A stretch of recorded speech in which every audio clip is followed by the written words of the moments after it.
வணக்கம் நண்பர்களே, உங்களிடம் பேசுவது விமலா. இன்னைக்கு நம்ம கேட்க போற கதை வாழ்வது எதற்காக. ஒருத்தர் ஒரு ஆபீஸ்ல வேலை பார்க்கிறார். ஆபீஸ் முடிஞ்சு சாயந்தரம் வீட்டுக்கு போகும்போது பாத்தீங்கன்னா ஒரு பெரிய பைய தூக்க முடியாம தூக்கிட்டு போவார். எல்லாம் ஆபீஸ் ஃபைல்கள், பதிவேடுகள். வீட்டுக்கு போயும் ஆபீஸ் வேலைகளை பார்க்கறதுக்காக அவர் அப்படி சுமந்துக்கிட்டு போறார். கடமையில கண்ணும் கருத்துமா இருக்கிறவர் அப்படின்னு அவருக்கு பேரு. பல பேர் இப்படி உண்டு. அலுவலகத்தை வீட்டுக்கு சுமந்து கொண்டு போகிறவர்கள். இப்படிப்பட்டவர்கள் வாழ்க்கை ஒரு திருவிழா என்பது தெரியாமலே வாழ்ந்து முடிச்சிடறாங்க. வாழ்க்கைங்கிறது கடமைகளை நிறைவேற்றுவதற்காக அமைஞ்ச ஒன்னா அல்லது அது வேறு ஒரு கொண்டாட்டமாங்கிறத முதல்ல புரிஞ்சுக்கணுங்கிறார் ஓஷோ. வாழ்க்கை கொண்டாடுவதற்காக அமைந்த ஒன்று.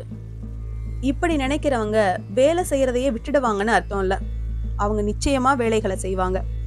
ஆனா அதுவும் அவங்க கொண்டாட்டத்தின் ஒரு பகுதியா அமைஞ்சிடும். விழாவின் அம்சம் அதிலே கலந்திருக்கும்.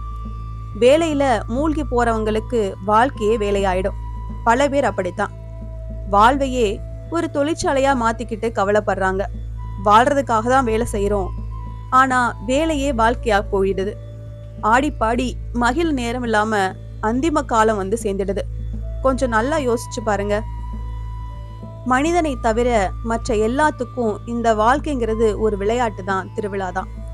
இவன் தான் வேலை செய்யறான், கடினமா உழைக்கிறான், ஏராளமா கண்ணி சிந்துறான். நமக்கு நாமே குழப்பத்தையும் சிக்கலையும் உண்டாக்கி கொள்கிறோம், அதுல சிக்கிக்கிறோம்.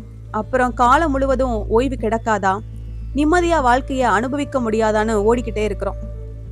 அந்த நாள் வர்றதே இல்லை.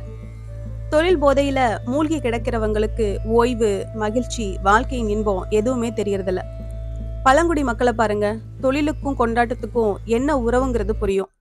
நாள் பூரா அவங்க உழைக்கிறது இரவில் ஆனந்தமா ஆடிப்பாடி மகிழத்தான். ஆனால் நாகரீக மனிதன் என்ன செய்யறான்? பகல்ல மட்டும் இல்ல, ராத்திரிலையும் உழைக்கிறான். இரவு பகலா உழைக்கிறேன் சார் அப்படின்னு பெருமையாவும் சொல்லிக்கிறான். இன்றைய உலகத்துல ஆனந்தம் இருக்க வேண்டிய இடத்துல எல்லாம் பொழுதுபோக்கு ஆக்கிரமிச்சிட்டு இருக்கு. ஆனந்தம்ங்கிறது வேற, பொழுதுபோக்குங்கிறது வேற. கொண்டாட்டத்துல நீங்களும் பங்கு கொள்ளலாம், கலந்துக்கலாம். பொழுதுபோக்குல நீங்க வெறும் பார்வையாளர் தான். ஆட்டத்தை பாக்குறது பொழுதுபோக்கு, நீங்க ஆடுறது ஆனந்தம், கொண்டாட்டம். வாழ்வையே ஒரு வேலையா ஆக்கிக்கிறவங்க இந்த உலகத்தையே ஒரு பைத்தியக்கார விடுதியா ஆக்கிவிடுறாங்க. எதையோ நோக்கி எங்கேயோ ஓடும் பைத்தியக்காரர்களாதான் அவங்க காட்சி அளிக்கிறாங்க. எங்கே ஓடுறோம்ங்கிறது யாருக்கும் தெரியாது. ஒருத்தன் வாடகை கார்ல ஏறி உட்கார்ந்து போ வேகமானா கார் பறந்தது. கொஞ்ச நேரம் கழிச்சு காரை ஓட்டுனவர் மெதுவா திரும்பி எங்கெங்க போகணும்னார். அதுக்கு இந்த ஆளு, எங்கே போகணுங்கிறது முக்கியம் இல்ல, நான் வேகமா போகணுங்கிறதா முக்கியம் நானா. இந்த மாதிரி வாழ்க்கையில எல்லோரும் பறந்துகிட்டு இருக்காங்க. ஒரு ரயில்வே ஸ்டேஷன் பிளாட்பாரத்துல ஒருத்தன் அவசரமா எதையோ தேடிக்கிட்டு இருந்தான். என்னத்தை தேடுறீங்கன்னார் ஒருத்தர். என் டிக்கெட்டை தவற விட்டேன் சார்னு சொல்லிவிட்டு மறுபடியும் குனிஞ்சு தேடினார். இதுக்குள்ள ரயில் வந்துடுத்து. பரவாயில்ல வாங்க, வேற டிக்கெட் வாங்கிக்கலான்னார் அவர். அது ஒன்றும் கஷ்டம் இல்லை சார், வேற டிக்கெட் வாங்கிக்கலாம்.